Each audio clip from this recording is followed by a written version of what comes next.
¿Cómo les va a todos? Bueno, el tema que vamos a tratar en esta clase es el de medidas de desempeño relacionadas justamente con medidas financieras.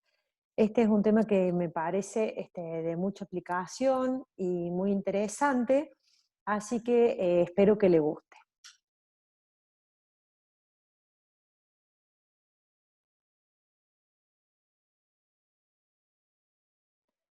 Está dentro de los temas del capítulo 8 de la materia y específicamente la segunda parte del capítulo, ¿no? Medidas financieras de desempeño. Entre ellas vamos a ver específicamente tres: rendimiento sobre la inversión, que se desglosa en margen y rotación, ingreso residual y el EVA o valor económico agregado. Este tema lo pueden ver dentro de la bibliografía en el capítulo número 23. Medidas financieras de desempeño y punto de vista de la gestión. Dice que vamos a tratar o deberíamos tener la inquietud cuando estamos al frente de un negocio de responder al menos tres preguntas para evaluar gestión. Si se tomaron bien las decisiones o no y bueno, cuál es el responsable de estos resultados. Primero, ¿cuál fue el resultado? O sea, obtuvimos utilidades, estamos conformes con esos beneficios, no perdimos tanto como podría haber resultado. O sea, no siempre una medida de utilidad es posible, pero a veces lo que se trata es de minimizar las pérdidas. Por eso dice la segunda pregunta: ¿es razonable este resultado? ¿No? Acá es donde estamos viendo, bueno, este valor en peso frío, ¿es razonable? O sea, podríamos haber tenido un mejor resultado, un mayor beneficio. Y como tercera pregunta, no menos importante, ¿cómo se han aplicado esos beneficios? O sea, ¿dónde se ha colocado ese dinero o ese incremento patrimonial que ha obtenido nuestra empresa? Y si existen pérdidas, bueno, ¿cuál fue la posibilidad de financiamiento y si las decisiones de financiamiento relacionadas con ese problema o ese quiebre financiero han sido las adecuadas? Entonces, bueno, acá la imagen que ustedes están viendo no es casual, quizás la vamos a develar en la próxima placa, pero dice, bueno, resultado de inversión, ¿no? O sea, hasta la placa anterior yo les hablaba de beneficio, o sea, cuál fue el resultado. Entonces ahora decimos, obtuvimos un beneficio, pero ¿qué tan bueno es este resultado? Entonces yo le pregunto a usted, si usted tuviese que elegir si invertir 10.000 pesos o 100.000 pesos, ganando en ambos casos 1.000 pesos, ¿cuál opción tomaría? ¿No? Evidentemente, creo que absolutamente todos, por una decisión exclusivamente financiera, porque evidentemente puede haber una proyección diferente de este negocio y tener varios años escalando posiciones hasta lograr obtener el beneficio que deseamos, pero solo con esta información exclusivamente todos diríamos, no, si en ambos casos voy a obtener 1.000, entonces voy a invertir 10.000 y no 100.000. Esto casi vale esta clase, ¿no? Porque yo digo, el poder dimensionar lo importante que es en un negocio, lo importante que es en un negocio poder comparar eh, los beneficios que obtenemos con la inversión realizada. Entonces, es un norte que las personas que están dedicadas, digamos, al análisis de variables financieras no deben perder, ¿no? Cada vez que dicen, bueno, yo gano tanto en este negocio, bueno, ¿cuánto hay que invertir para llegar a ese nivel de beneficio? ¿En qué momento o en qué etapa de desarrollo de ese negocio está? Porque claramente hay negocios que en las primeras etapas no ofrecen los rendimientos que en etapas de crecimiento o en etapas de maduración o en procesos de decaimiento dicen, yo la verdad que no gano en este momento lo que esperaba, pero ¿cuántos periodos de ganancia tuviste antes? ¿No? Entonces, los negocios deben analizarse siempre de la mano de las decisiones de inversión, o sea, cuál fue la estructura de capital que financia ese negocio. Entonces, ahora sí, vamos a continuar. ¿Qué pasó?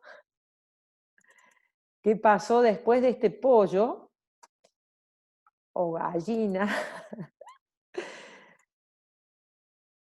Y bueno, llegaron los pollitos, ¿no? Entonces dice, bueno, lo que decíamos recién, que 1000 sobre 10.000 es el 10% de recupero de la inversión en este caso, cuando 1000 sobre 100.000 es el 1% de recupero. Y dice, a veces es preferible muchos negocios de 10.000 que uno de 100.000. Es decir, así todos mis negocios me diesen esa misma, digamos, si esos pequeños negocios sumados me dan la rentabilidad, cuando hablamos de rentabilidad es un cociente, ¿no? De ese beneficio, de esa primera utilidad dividido la inversión. ¿Qué es lo que estamos haciendo así, ¿no? El beneficio dividido la inversión, esta es la rentabilidad. Esta es la idea de esta palabra, ¿no? Siempre que se nos venga a la mente la palabra rentabilidad, es asociar un beneficio con el dinero puesto detrás de ese beneficio. Entonces dice, muchas veces es preferible pequeñas unidades de negocio que sumadas me den la rentabilidad de una gran unidad de negocios. ¿Por qué? Por el famoso dicho que dice que no hay que poner todos los huevos en la misma canasta, porque se empieza a romper unos o la fruta podrida pudre el resto, es más o menos lo mismo. En realidad lo que estamos diciendo es justamente que es conveniente no tomar todo el riesgo con una unidad de negocio, salvo que estemos en condiciones de asegurar de que ese negocio va a ser muy rentable o que tengamos una estructura financiera lo suficientemente fuerte como para embarcarnos en estas estructuras de grandes inversiones. Sabido es, y ustedes lo han visto bajo el concepto de ventaja operativa y la ventaja de apalancarse en los costos fijos, que si nosotros tenemos la posibilidad de ingresar a estos negocios de elevados costos fijos, pudiendo trabajar después del punto de equilibrio, tenemos un aumento de la zona de ganancias es más que proporcional por aumento en el volumen de la demanda, en un mercado donde claramente tendríamos poca competencia, justamente por la barrera de ingreso que ocasiona esta inversión en costos fijos. Observen qué es lo que está pasando en la actualidad, ¿no? En la actualidad hay grandes estructuras de costos fijos que están paradas por la imposibilidad de trabajar en pandemia, con lo cual esto estaría un poco yendo en, digamos, en contra de esa ventaja operativa. En este momento ellos están en una clara desventaja operativa, ¿no? Y el mismo efecto palanca que los benefició en su momento para grandes negocios, lo está perjudicando absolutamente por el mantenimiento de esta estructura de costos fijos, ¿no? Entonces, es un poco cuestiones para pensar en el mundo de los negocios.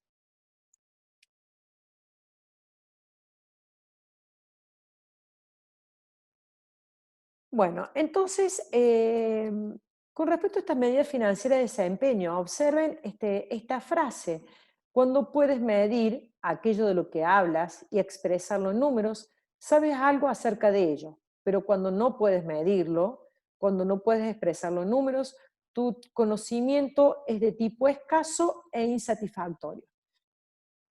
Esta frase no solo sirve para las medidas de desempeño, que es absolutamente adecuada, sirve para la gestión de los negocios en general, ¿no? Hay veces que decimos, ¿para qué hacer presupuestos si estamos en época de inflación? ¿O para qué planificar si no sé lo que va a pasar mañana? Bueno, la idea es que el conocimiento es absolutamente inexistente cuando no tenemos ningún tipo de medición de lo que está ocurriendo o probabilidad de lo que va a ocurrir. Como les decía anteriormente, el rendimiento sobre la inversión o de la inversión en la bibliografía aparece con la disminución RI, es una medida de utilidad en el numerador y una medida de inversión en el denominador. En general, vamos a ver que se está trabajando con la utilidad operativa, El concepto mejor definido es la utilidad de intereses e impuestos, y que se está trabajando como medida de inversión en el activo total promedio, o sea, sin discriminar entre la inversión o el financiamiento de terceros y el financiamiento del capital propio, del patrimonio neto, ¿no? Existe esta otra posibilidad, pero nosotros para evaluación del desempeño vamos a tomar entonces esta medida en donde la inversión es reconocida en el total de activo de la empresa. Es una medida de rendimiento o de rentabilidad que combina costos e ingresos, porque el resultado es la diferencia de las ventas menos todos los costos y gastos en general, y puede compararse con una tasa de rendimiento sobre oportunidades en otro lugar. O sea, evidentemente las podemos comparar con el rendimiento de mínimo riesgo, como sería una colocación de plazo fijo, pero siempre teniendo en cuenta que los negocios tienen riesgo, con lo cual deberíamos siempre proyectar una rentabilidad que sea mayor a la tasa de costo de capital. Y si no, evidentemente con rendimientos de empresas similares en mercados competitivos. Esta rentabilidad sobre la inversión, que la llamamos en este caso con rentabilidad económica, que es la rentabilidad del activo, y les decía yo que tomábamos la utilidad antes de intereses.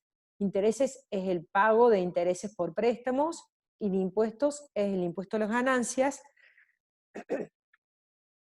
sobre activo promedio. Se puede descomponer en dos partes. Si dividimos y multiplicamos por ventas, el resultado será el mismo, ¿no? Entonces, dividiendo la utilidad antes de intereses e impuestos, vamos a recurrir a nuestro señalador, que debería estar por aquí. Si dividimos la utilidad antes de impuestos sobre ventas, tenemos el margen neto sobre ventas, que lo van a encontrar en la bibliografía como el rendimiento sobre ventas, porque no es un margen bruto, no es una utilidad bruta sobre ventas, es utilidad ya neta, antes de impuestos e intereses prácticamente neta, sobre ventas, ¿no? Es una medida de utilidad más exigente. La utilidad bruta es más generosa porque faltan restar otros gastos. Este es cuánto nos queda neto sobre ventas. Y una medida, o sea, en este caso el activo, las ventas lo dividimos por el activo, porque si simplificamos ventas y simplificamos ventas, nos queda la fórmula original. Estos dos resultados, de hecho, multiplicados, si multiplicamos el margen por la rotación, nos tiene que dar la rentabilidad económica, ¿no?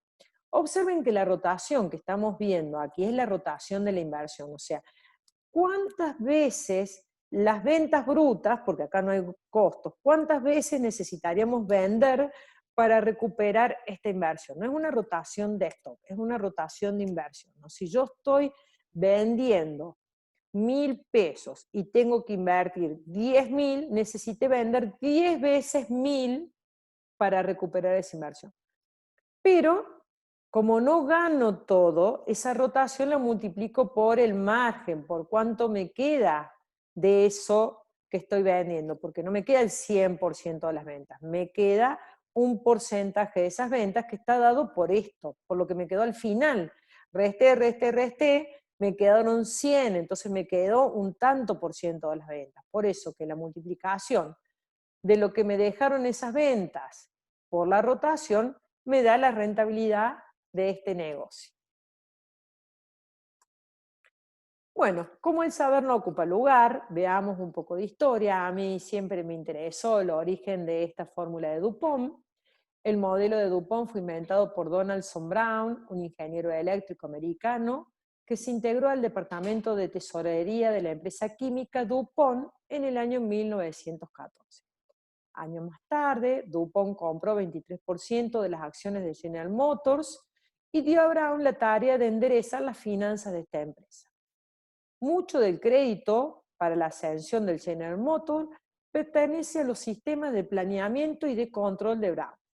El éxito que sobrevino lanzó el modelo DuPont hacia su preeminencia en todas las corporaciones importantes de los Estados Unidos, y siguió siendo la forma dominante de análisis financiero hasta los años 70. ¿Qué tiene de particular esta fórmula? Y bueno, la vamos a ver en este gráfico, que quizás no es muy visual, pero sí es muy práctico. Este es este rendimiento económico que estamos analizando. Y recién acabamos de ver que lo podemos desglosar en margen sobre ventas y la rotación de activos. La rotación de activos es venta sobre activos. Entonces, para mejorar la rotación de activos, lo que tenemos que hacer es disminuir la inversión. Pero la inversión no solamente son los activos fijos, porque la inversión también son los activos corrientes o circulantes. Entonces, este desglose es decir, disminuir la inversión en bienes de uso, disminuir la inmovilización de efectivo, disminuir las cuentas por cobrar, disminuir el stock de bienes de cambio, etc. O sea, cualquier reducción que hagamos en el activo, estaríamos mejorando esta rotación de la inversión. Sería como decir, bueno, voy con menos plata al banco y obtengo el mismo interés en pesos, ¿no? En ese caso, en el banco no existe esa posibilidad, porque en el banco es, por este monto de dinero, esta tasa. O sea, la posibilidad del banco va a ser mejorarnos la tasa, que es lo que está acá abajo, ¿no? Pero el banco no nos dice, déjenos menos plata. Bueno, en las empresas sí, en las empresas podemos arreglarnos para reducir la inversión y seguir consiguiendo el mismo volumen de ventas. De hecho, observen ustedes todo lo que está transcurriendo ahora con las ventas online.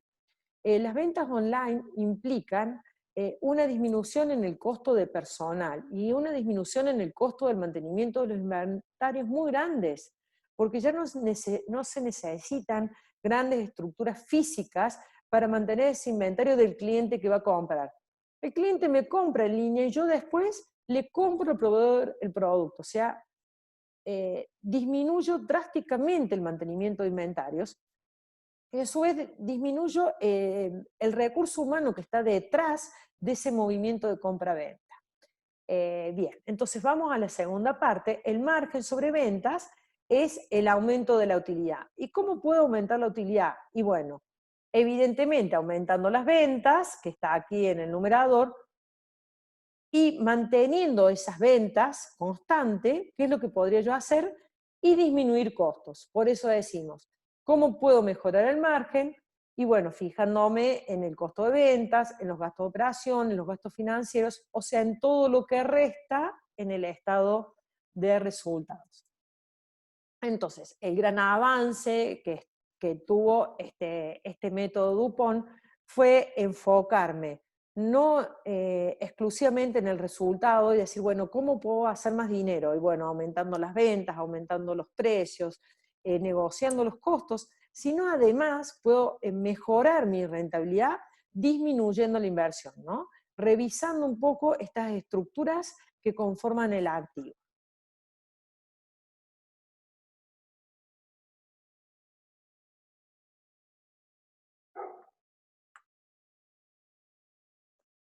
La segunda de las fórmulas que vamos a ver es lo que se denomina ingreso residual, que lo van a ver en la bibliografía como IR, es la resta entre esta utilidad operativa que menciona el libro por cuestiones de simplificación, pero que es la utilidad antes de intereses e impuestos, menos una tasa de rendimiento requerida para la inversión del activo promedio. Entonces, en definitiva, no estoy haciendo una división y obteniendo una tasa, sino estoy obteniendo un valor en pesos.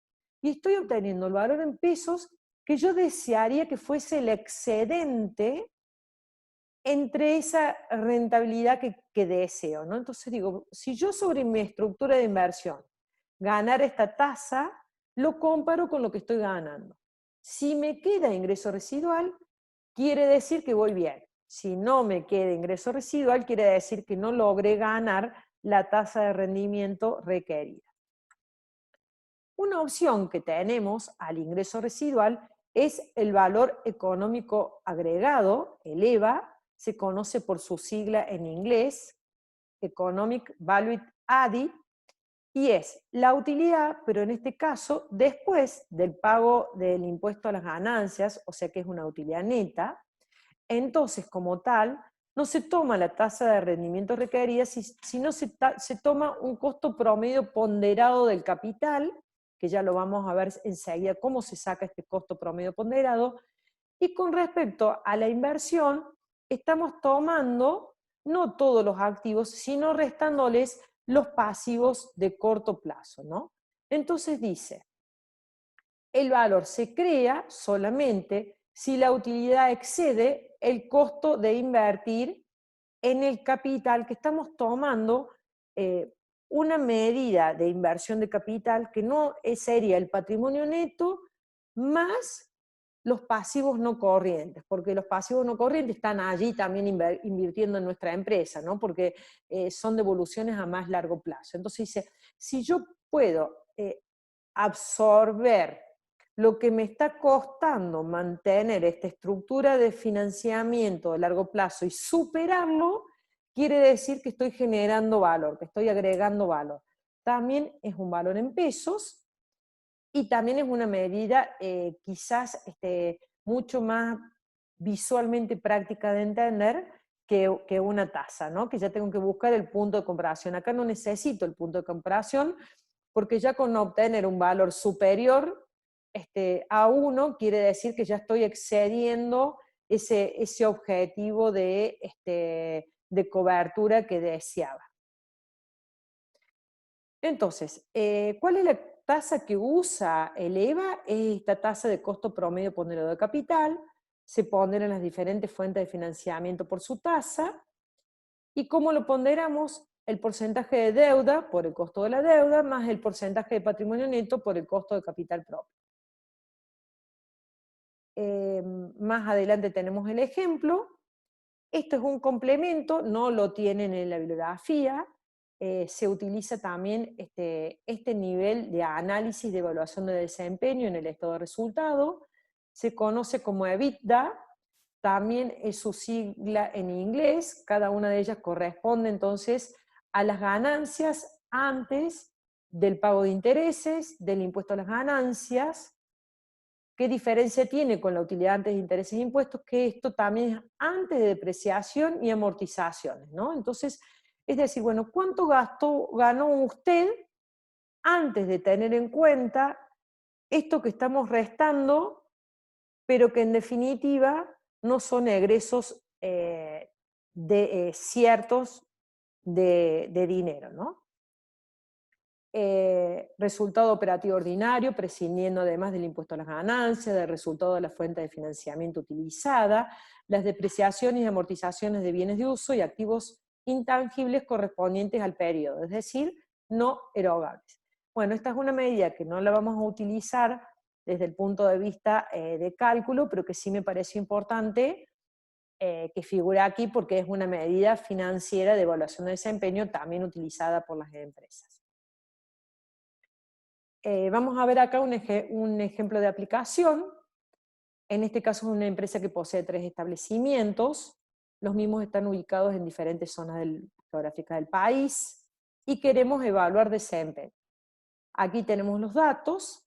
Usted va a poder seguir este ejemplo con la bibliografía porque son los mismos datos que usted tiene en el material teórico, justamente para colaborar en su proceso de aprendizaje y hacerle, digamos, facilitarle el camino hacia estos ejemplos, ¿no?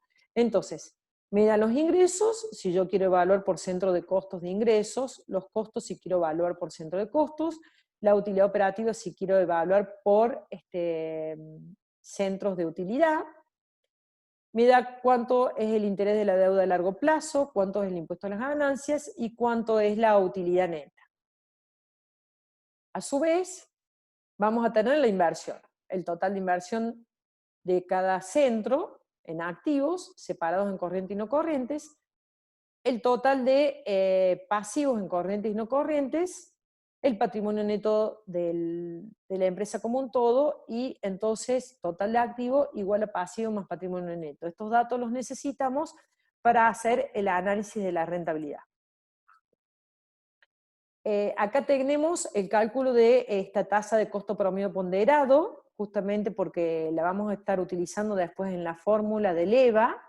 Tenemos el costo promedio ponderado de cada una de las zonas, de 10,5 de acuerdo a la ponderación de 12 y de 10,5, perdón, de 12, de 10 y de 14, de acuerdo a los datos que hemos obtenido.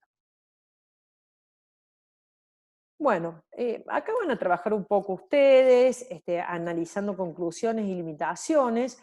Podríamos evaluar estos centros según los ingresos y diríamos que en principio el que mayores ingresos tienes es si solamente decimos, bueno, ¿cuál es el que vendió más, obtuvo mayores ingresos? Entonces el mejor evaluado sería el de zona sur. Bueno, veríamos las limitaciones, que evidentemente esto no está relacionado con costos y no está relacionado mucho menos con inversión. De todas maneras, les pediría que completen esto porque yo estoy tratando, digamos, de achicar esta clase, pero esto es muy rico en análisis, ¿no? Porque decimos, si nosotros ya tenemos una trayectoria, porque formamos parte de esta empresa, vamos a saber qué tan importante es para cada uno de estos centros este nivel de ventas, ¿no? O sea, manejaríamos una información adicional que no estaría presente aquí, pero que seguramente sería importante. Si solamente analizamos los costos, costos variables y costos fijos, y bueno, acá también tendríamos un análisis en función de los costos, y diríamos los costos más importantes, o el que en mayor costos incurrió fue el de zona sur, tiene el mayor, la suma mayor de costos. Ahora bien, si avanzamos un poco más a nivel de utilidad, vemos también que esta zona sur me está dando, este establecimiento 3 ubicado en la zona sur, me está dando la mayor utilidad operativa, ¿no? Entonces, estas mayores ventas y estos mayores costos justificarían, en este caso en particular, la mayor utilidad. ¿Recuerdan aquel segundo punto de esta clase cuando decíamos qué utilidad estoy obteniendo? Bueno, a ver, voy a pelear a su memoria. ¿Qué decía la segunda pregunta? A ver si han estado atentos. Bueno, no está fácil hablarle acá a una cámara en soledad, pero yo espero que ustedes estén acordando que la segunda pregunta decía, ¿es razonable esta utilidad? Entonces acá tenemos una limitación. No sabemos si estos 510.000 fue lo mejor que ellos pudieron obtener. Bueno, entonces acá vamos entonces a nuestros indicadores. El RI, o sea, la rentabilidad sobre la inversión, el ingreso residual y el EVA. A su vez, el RI, por eso lo desplazo hacia aquí abajo, es el resultado del producto, del rendimiento sobre ventas y la rotación de la inversión. Hacemos todos estos cálculos, completamos todos estos resultados y obtenemos el siguiente cuadro, ¿no? Entonces, el RI es mayor el del establecimiento 1, a su vez el ingreso residual es mayor el del establecimiento 3, el EVA es mayor del establecimiento 3. ¿Qué ocurre con el análisis de rendimiento sobre ventas? El establecimiento 2, en este caso, tiene el mayor rendimiento sobre ventas, pero el de menor rotación de la inversión, por eso no alcanza a mejorar, ¿no? Acá es muy pesada la rotación de la inversión. Vamos a ver qué dicen nuestros carteles. Y bueno, el primer establecimiento es el que hace el uso más eficiente de los activos porque es el que tiene el mayor rendimiento sobre la inversión, que sería sobre el total de los activos. Gana el 24% sobre el total de sus activos. El establecimiento 2 es el que menos ingresos por pesos invertidos tiene, ¿no? O sea, justamente el que tiene el menor rendimiento sobre la inversión es el establecimiento número 2, ¿no? Entonces, lo que dice acá, fíjense esta rotación, la menor cantidad de ingresos por pesos invertidos. Por eso que es tan lenta la rotación. Tenemos mucha inversión y no nos está dando lo que nos debería dar, ¿no? Acá está la gallina y los pollitos. Esta sería como la parte pesada de esta empresa. El establecimiento 3, aquel que tenía las mayores ventas y los mayores costos, es el que nos está dejando mayor valor residual en pesos, ¿no? O sea, lo que decíamos recién, tanto el ingreso residual, que es en pesos, como el EVA, los dos importes son mayores en este establecimiento 3. O sea que si bien el rendimiento sobre los activos no llega al 24%, sí tiene un valor excedente, tanto sobre la rentabilidad deseada como sobre esa tasa de costo promedio de capital ponderada por el capital de los dueños y los pasivos de largo plazo.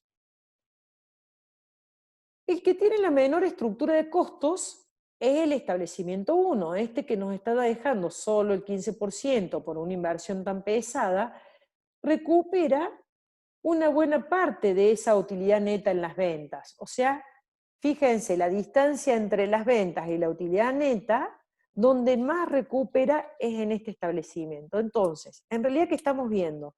Que si pudiésemos mejorar la rotación de la inversión, este establecimiento 2 nos dejaría mejores números. ¿Qué tendríamos que estar actuando sobre este 0,7? ¿Cómo actuaríamos sobre ese 0,7?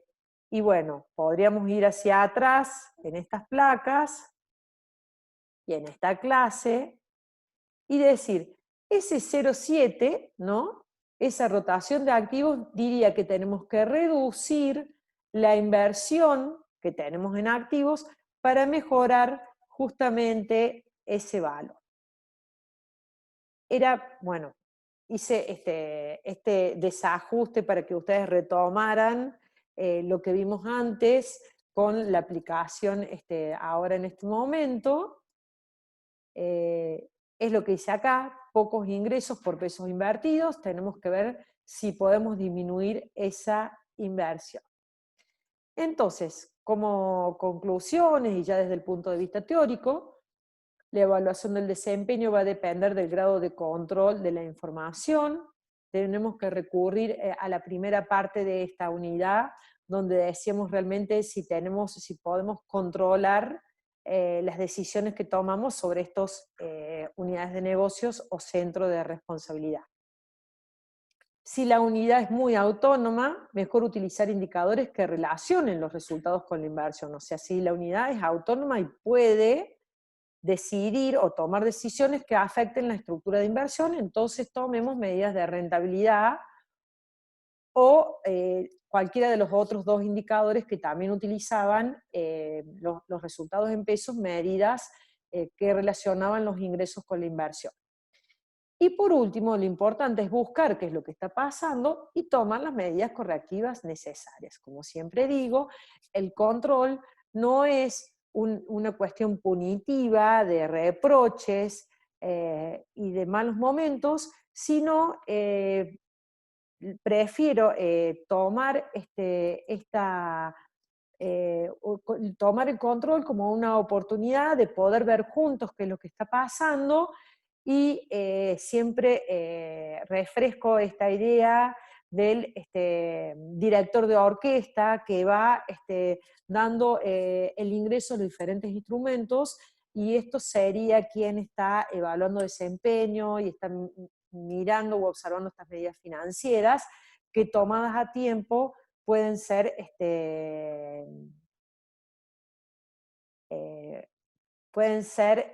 modificadas. Hasta pronto, ha sido un gusto y lo veo en la próxima clase.